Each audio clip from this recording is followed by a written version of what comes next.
नमस्कार, मैं राखी और आप देख रहे हैं न्यूज़ 31 उत्तराखंड। अगर आपको भी माउंटेनियरिंग और एडवेंचर एक्टिविटीज में दिलचस्पी है तो इसके लिए आपको अब बर्फीली चोटियों पर जाने की जरूरत नहीं है। अब आप बस केवल एक म्यूजियम में जाकर इसका लुत्फ उठा सकते हैं। ऐसा हम क्यों कह रहे हैं? आखिर एक म्यूजियम में एडवेंचर एक्टिविटीज का मजा कैसे लिया जा सकता है, चलिए हम आपको बताते हैं।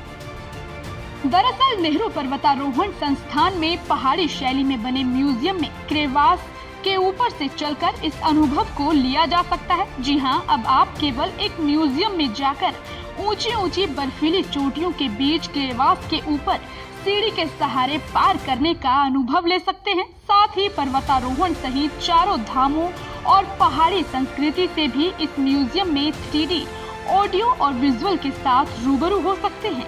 वहीं इसे लेकर म्यूजियम के अधिकारियों का कहना है कि ये उत्तर भारत का पहला ऐसा म्यूजियम है जहां पर्वतारोहण और पहाड़ की संस्कृति से देश और विदेश के लोगों को जीवंत रूबरू कराने के लिए 2019 में करीब 8 करोड़ की लागत से पहाड़ी शैली में म्यूजियम का निर्माण शुरू किया गया। अधिकारियों के अनुसार पहाड़ी पत्थरों पर लकड़ी को लगाकर इसको खूबसूरत रूप दिया गया है। वहीं संग्रहालय अध्यक्ष डॉक्टर विशाल रंजन ने बताया कि ये उत्तर भारत का पहला म्यूजियम होगा जहां पर पर्वतारोहण से जुड़ी बारीकियों को 3D ऑडियो और विजुअलाइजेशन के साथ दिखाया गया है। उन्होंने बताया कि नेहरू पर्वतारोहण संस्थान में पर्वतारोही अपने प्रशिक्षण के दौरान बेसिक से लेकर रेस्क्यू और सर्च ऑपरेशन के साथ ऊंची ऊंची चोटियों के आरोहण के समय गुण सीखते हैं, जिसके बाद आराम से बिना परेशानी के म्यूजियम के सहारे अपने सारे शौक को पूरा कर सकते हैं।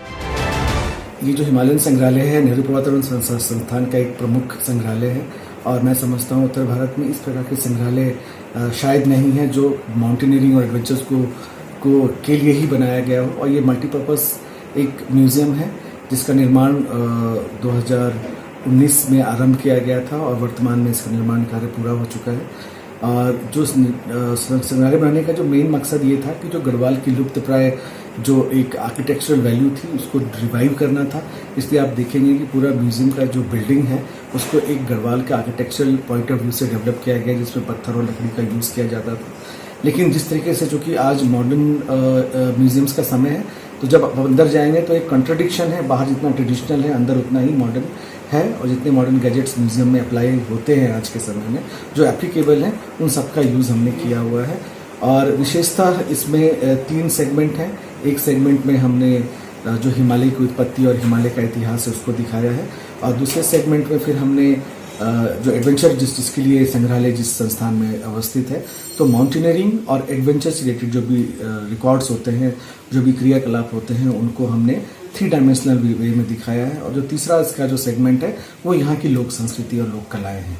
सर, इसमें 3D का भी प्रयोग किया गया है। इसमें जो मॉडर्न गैजेट जो अभी जो जैसा मैंने बताया कि जो रिक्वायर्ड और एप्लीकेबल मॉडर्न गैजेट्स हैं म्यूजियम के लिए उसको हमने यूज़ किया है, जिसमें एक 3D इन प्रिंट इम्प्रोवाइजेशन बोलते हैं उसको, जिसमें कोई भी फिल्म को एक 3D मॉडल के ऊपर रन किया जाता है। जैसे अगर आप देखें इस म्यूजियम में जो सेंट्रल एग्जिबिट है उसमें हमने जो हमारे इंस्टीट्यूट के 28 दिनों का जो एक प्रोग्राम होता है एक पर्वतारोहण प्रशिक्षण का, उस 28 दिनों में एक लाइव मॉडल में किस तरीके से प्रशिक्षण को दिया जाता है, कैसे जो प्रशिक्षणार्थी है वो हमारे NIM में आते हैं, फिर उनका ओरिएंटेशन होता है, फिर उनको हम 7 दिन टेकला रॉक क्लाइंबिंग एरिया लेके जाते हैं, उसके बाद हमारे बेस कैंप जाते हैं, वापस आते हैं, उनका ग्रेजुएशन होता है और डिस्पर्सल होता है। ये 28 दिनों को एक मूवी के शक्ल में बना के 3D इम्पोज करके उस पर्वत उस ईगल आई व्यू में रखा है जो यहाँ का ओरिजिनल टेरेन है।